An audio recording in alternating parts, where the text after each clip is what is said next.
Hello, I'm Michael Ferguson with Indivisible Acadiana. I'm here at the home of Becca Begnaud in Scott, Louisiana. Today we're going to talk about whatever is on her mind, and she always has something to say. So sit back and enjoy the show. All right, we're on. Yeah. So, what would you like to talk about? Well, I'm here because you invited me to share some things, and so you ask a question and we can go from there. I never give one word answer, so it doesn't matter. Well, I'm curious about those flags, what looks like flags hanging from the clothesline behind us. Okay, well, those are prayer flags, and they were a gift from a Tibetan monk. I don't know how I get myself into some of the stuff I get myself into, right? But for the past 10 years, I've been hosting a Tibetan Buddhist Rinpoche and then a Tibetan Buddhist monk every year for a week here. And it's a cultural exchange, it's an ecumenical thing. I host them and allow them to talk to any churches or schools or universities, anyone that would be interested in learning about how people live. Now they currently live in Dharamsala, but these are the Tibetan Buddhist people who have been kicked out of Tibet. And how do they live in exile? And how do they live, like we complained, geez, how do they do that? They really, they live real differently. So I was just very blessed. About 10 years ago, my son is a musician, and I brought him to New Orleans because he had his first gig at Tipitina's. And I think everything is funny, but I'm the only one that gets it most of the time. So I bring my son over there, and these people say, wow, you really love your son. And I'm like, well, yeah, but I'm really here because his truck wouldn't make it. It's not a mother love thing, But I love my son, and I love his music. So I brought him there to Tipitina's, and there was a band that we knew that was going to play before or after him, and they asked me to bring my rubboard and triangle. Maybe I could sit in with them. So we were outside of Tipitina's, and this guy comes to talk to us, right? And he goes like, where are y'all from? Well, he knew we were from here because he saw the rubboard at the triangle. And I said, we're from Scott. And he goes, oh, well, I'm from St. Martinville. So he was there just to hear the music.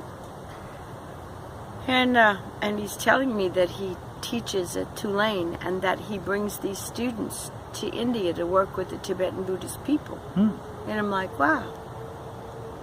And he had a beard, so he kind of looked like he was not too walking it straight and narrow, and he teaches social work, and I'm like, wow. So he tells me all this, and he goes, well, what do you do?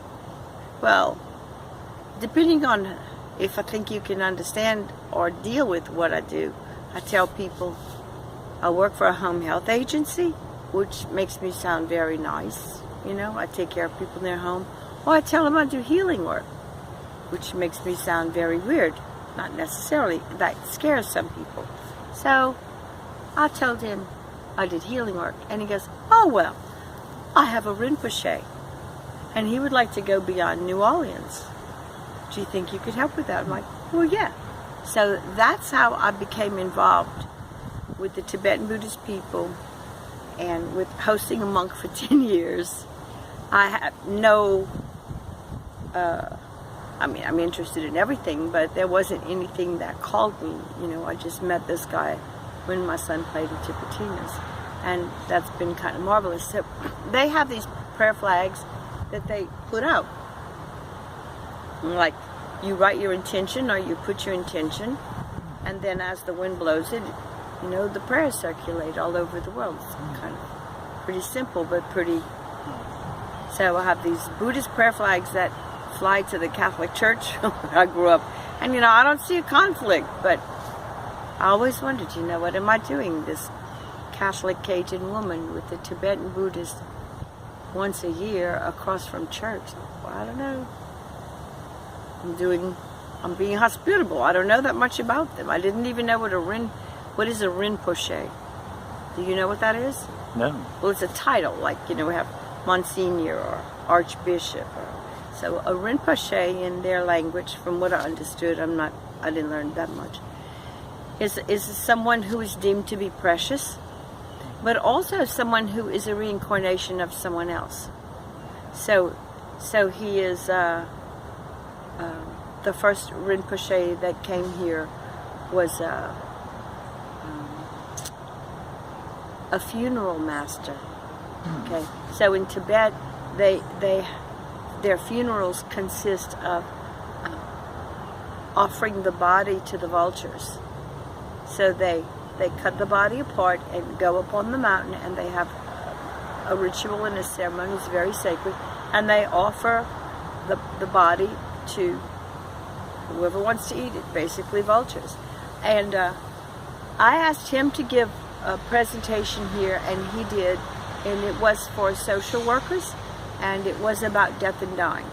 So we could understand death and dying in the perspective of another people and another way of belief, another belief system. It's not a religion. Buddhism is not a religion, but it's a way of thinking. So that was like really, really interesting. And then he started going to Australia. So another guy's been coming, and he's like just a Lama, but these are very not just to anything. They devoted their whole lives to. So when the first monk came here, he's married. So he's not an aesthetic monk. He had children, and he also does shamanism. He also does something called divination. So, and he would use the word shit. So I liked him because I don't know how to be nice in how people in that culture are nice. I don't know the right way to call him or any of those things. So I was very comfortable because he seemed like a human holy man. Now, and so that was my whole introduction. So either he or the next guy gave me these things. And, so that's what, as I told you, I never gave one-word answers.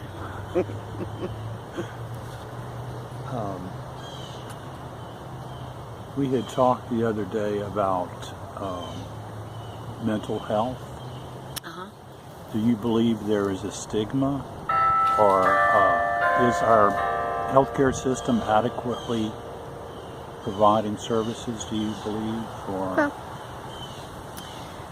there's basically no mental health among the Tibetan Buddhist people. No mental illness. Why do you think that is? Why is there no, like, as much diabetes or cancer in people who have an Asian diet or Mediterranean diet? I mean, we think that everybody lives like us. That's not true. So what I'm saying is our society causes us a lot of angst, and we don't have a way to react to it lately. In my lifetime, how we reacted to things is real different than how we're reacting today. So when the funeral master came and he spoke to mental health professionals, so we could get a broader vision of who we are, what we have to offer, and why we have this to begin with. So he was in New Orleans, if you remember, and so he comes to Scott. It's different here. And one of his duties as a funeral master is to visit cemeteries. Well, I live in close proximity to the church, and the cemetery right there is St. Peter and Paul Cemetery, so he could walk every day. And he says one day, I came back from work, he says, it's really nice over here because, I can just walk. And in New Orleans, they told me people could kill me if I went to the cemetery. Now, we understand there are dangers in New Orleans that don't exist in Scott. Really, dangers exist everywhere, but we pretend like nobody could kill you in Scott, but they could kill you in New Orleans. But there's a whole different thing. So he was very at ease with the calmness of a small town and the reality he could walk there. Okay. So I would come back from work the next day or so, and he had gone to Goodwill. which is a block over from, and he goes, I can even go shopping over here. And he bought himself an orange shirt. That was his orange that they used saffron and maroon. It was that color, and it was cheap. So he was so proud of himself. I'm like, well, I told you Scotland's better than New Orleans, but what? You know, and you can laugh about these things, but I understand in many ways Scott is better than New Orleans. What can I say? So then another time I'll come home and he told me that if he could choose another religion, he would choose to be Catholic, because he sees the similarities between Buddhism and Catholicism. And there are many, many, many similarities that are understood when I could listen to how they do things. He had previously worked in a Catholic hospital. So I'm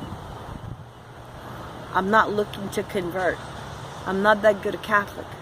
So I don't have to become bad at the next religion. I can keep practicing what I understand.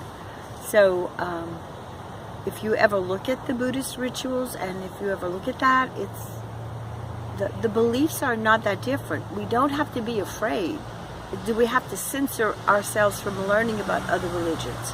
Do we have to censor ourselves from learning about other cultures or other people? I don't think so. I think when we censor that, we don't get to know them, then we don't get to love them. Because when I was little and we were learning our catechism, you know, who made me? God made me. Why did God make me? He made me to know, love, and serve Him. And we do that by knowing and loving and serving other people.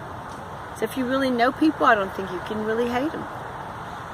It's only when you refuse to know them that we have this kind of what we have. So I forgot the question. Well, it's just about mental health. Mental health. I think you covered the topic as far as there's a different mindset in the Buddhist faith. They have a way of dealing with mental health. They have a way with not creating it. That's how they deal with it. So when I was, at first people asked me if I was going to go to India, and I can be a tad bit smart aleck, and I'm like, well, I didn't lose anything in India. Like, you know, how could I ever go to India?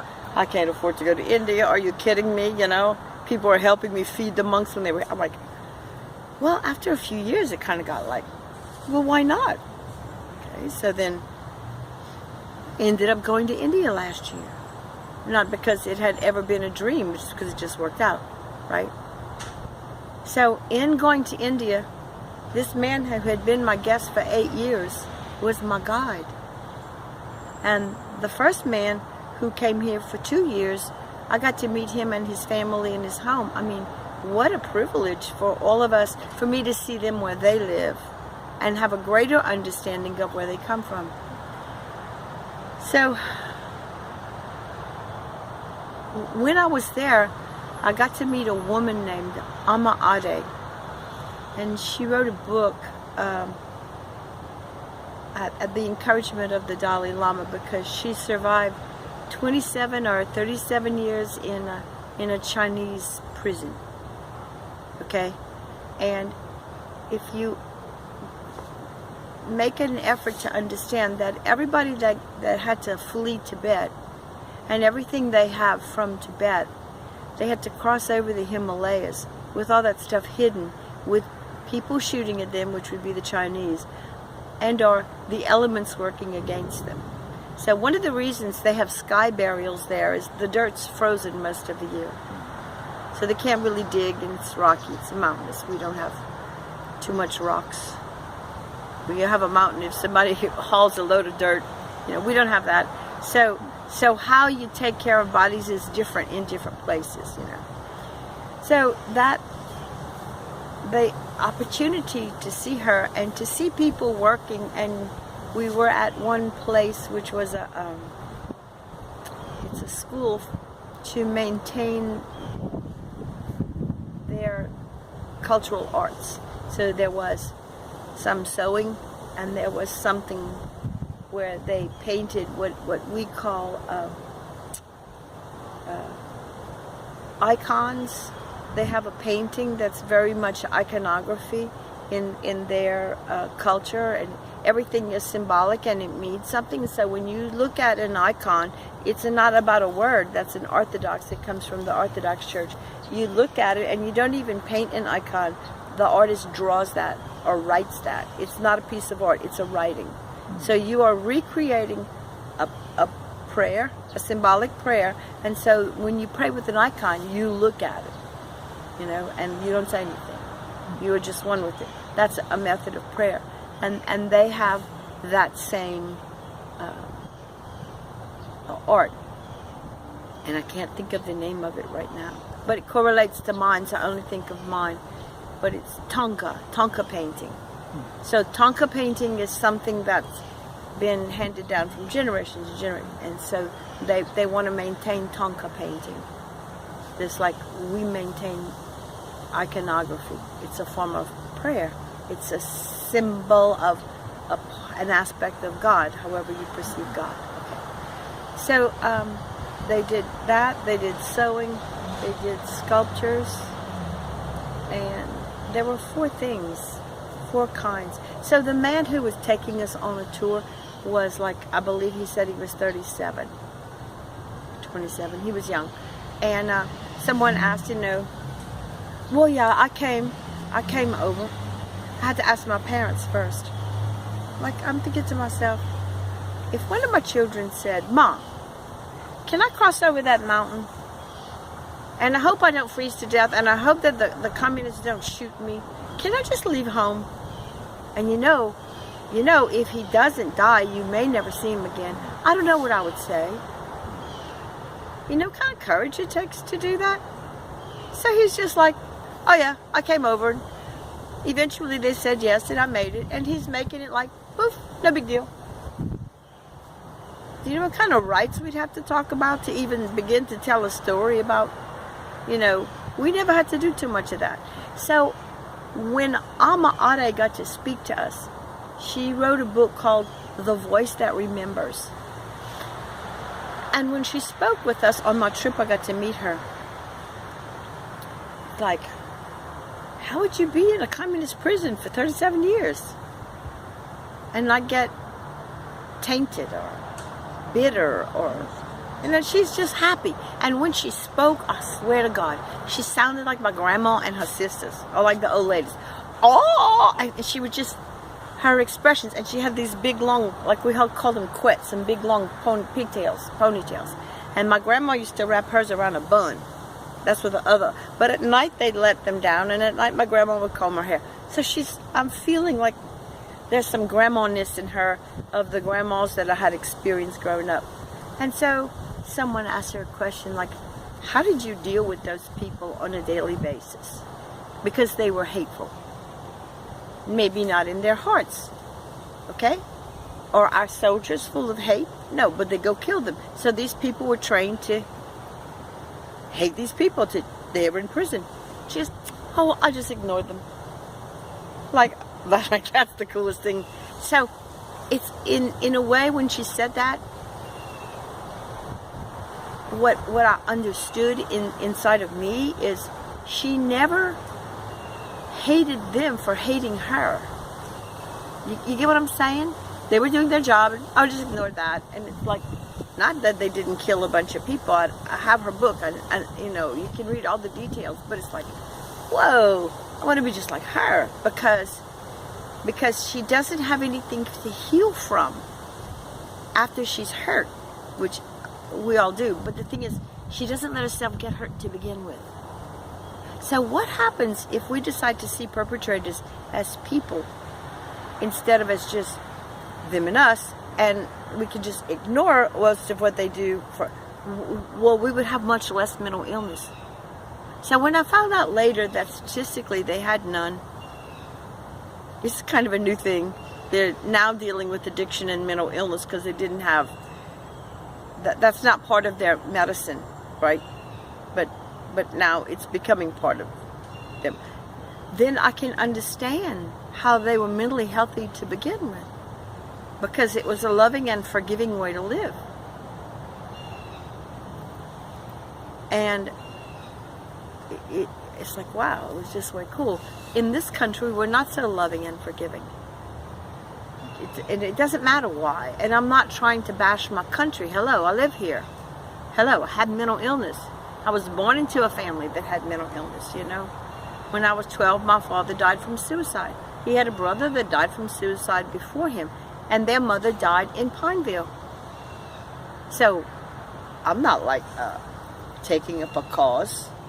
I am the cause, you know. So how do you deal with that? And how are we treated? And what did I see? And what did I experience? And it was, it's sad. You know, I had my first hospitalization when I was a senior in high school. You know, before that, oh, she's just kind of crazy. Then after that, when everybody said you're kind of crazy, then it became like, I wasn't as smart as Alma Ade to just ignore that. I'm like, well, yeah, but not really, but you don't really know. And then it's kind of like, it made me have to be like, should I explain? Should I?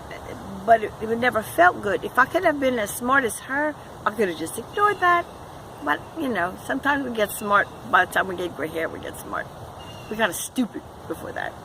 Not really stupid, but just kind of, you know, I don't know. And then in other ways, we are born as wise as we will ever be. And people just start to listen when we have gray hair. Or, you know, or we quit buying into that stuff. I think, you know. So,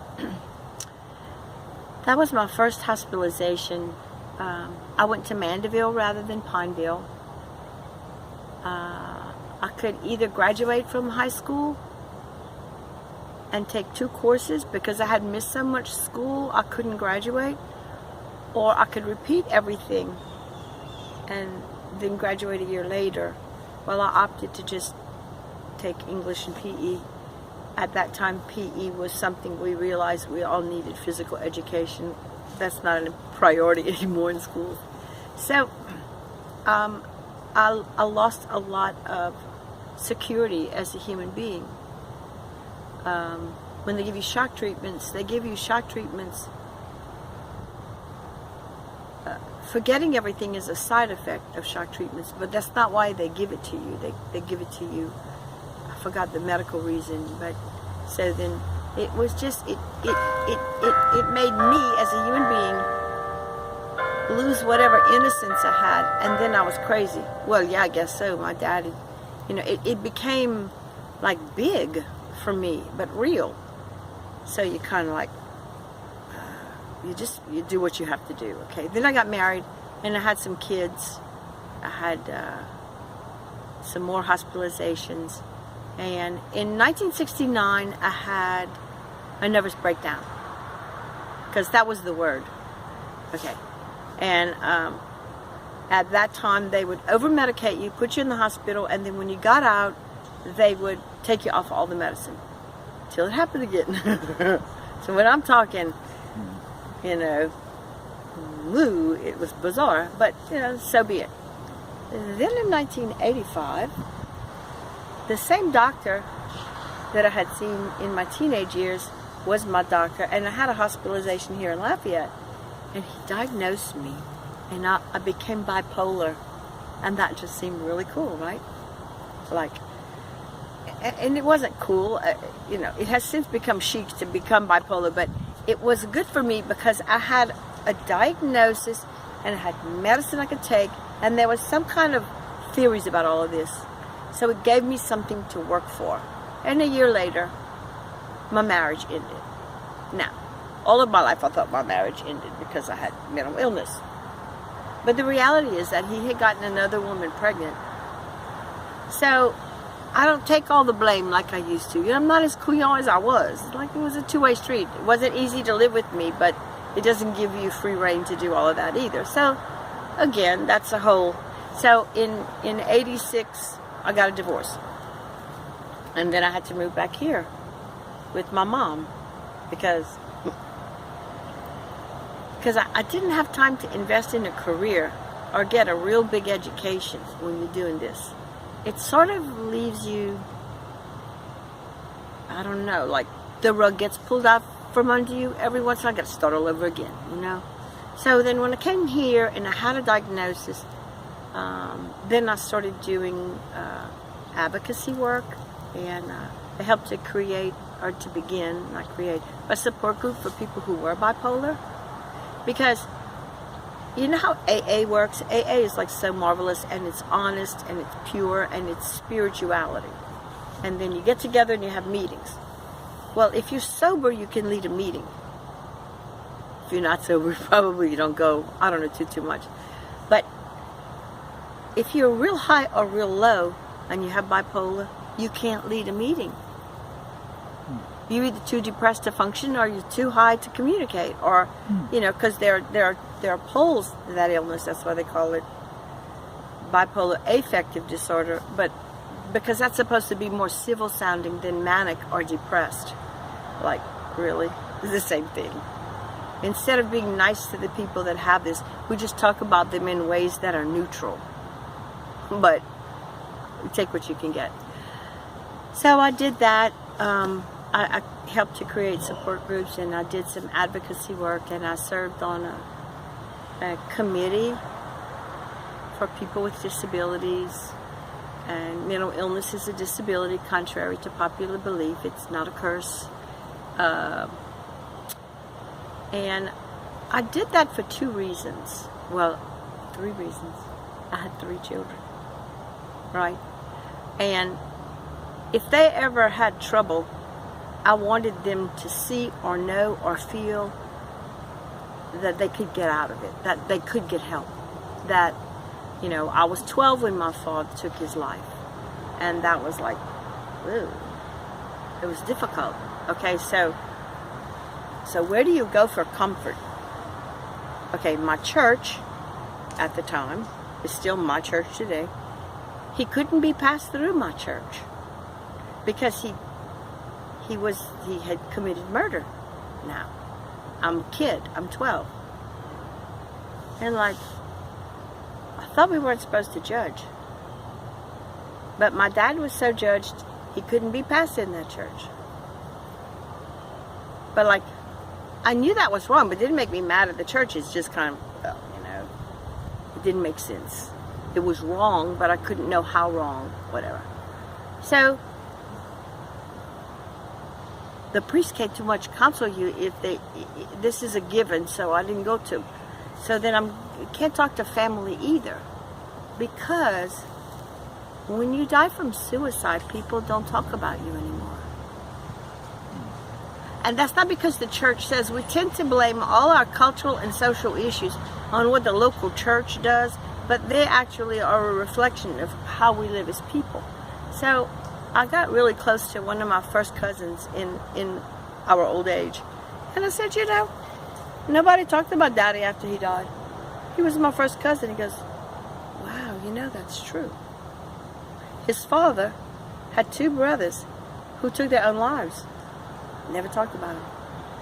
I said, oh, I know, because I would tell people, oh, well, I knew your daddy. But I'm like, well, and I knew my dad was a good guy. So then it became my mission to ask people, well, what do you remember about my daddy? Lord, he was a good guy to them too. But as a child, I felt bad to love my dad and think he could be in heaven if he had been condemned to hell and he had killed himself. That's unforgivable. Well, hello, nothing is unforgivable.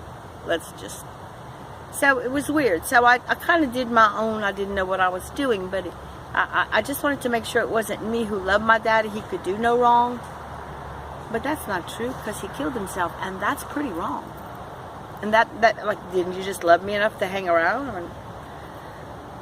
So it just felt good for me to do my own homework. I did my own homework, and as it turns out, my father would win a popularity contest in the Public of Scott before my mother would win a popularity. And I'm not down in my mama, we all do what we have to do. So it's just to say that when you talk about mental illness, you have to talk about where it comes from. Where does my mental illness come from in terms of my culture? Okay, we all always say, oh, joie de vie, joie de vie. Well, what's the other side of the joie de vie? It's depression. It's addiction. It's suicide. it's, you know, an inability to function. And when I worked at mental health, I worked at Acadiana Mental Health as a VISTA volunteer with the Extra Mile. I was the first group of volunteers in service to America, which is basically the domestic Peace Corps. I mean, you can go do Peace Corps all over the world, but we don't have too much peace here. So I had a vested interest in mental illness because I had been so mentally ill and experienced. People kind of listen to you. You know, I had cancer, and they're like, oh, you were bald one time? And I'm like, yeah, but it grew back. So I don't have to, they get hope by just seeing, you know, oh, you had mental illness? Yeah. Today I'm functioning. We're not going to talk about tomorrow, you know, because any illness can always come back. So I did this VISTA volunteer, and while I was doing that, we had a survey to take. And I remember the man who trained us, and we all carry prejudice. Everybody, right? And so this particular tool, and I don't know how to find it. I asked him, he says, I don't know where you would get it. It was a list of 100 people, and you had to put them in order of the one you would want to live next door to and the one that you would want to be furthest from you. And the people with mental illness was the one that people want to be further from than anybody else. They would rather a murderer live next to them. Okay, because there is a great, great fear. That's just was always the result. And I took my own test, and believe me, we all have somebody we don't want to live close to for whatever reason. So that was, you know, I had to understand not only was I on their list of whoever was taking this,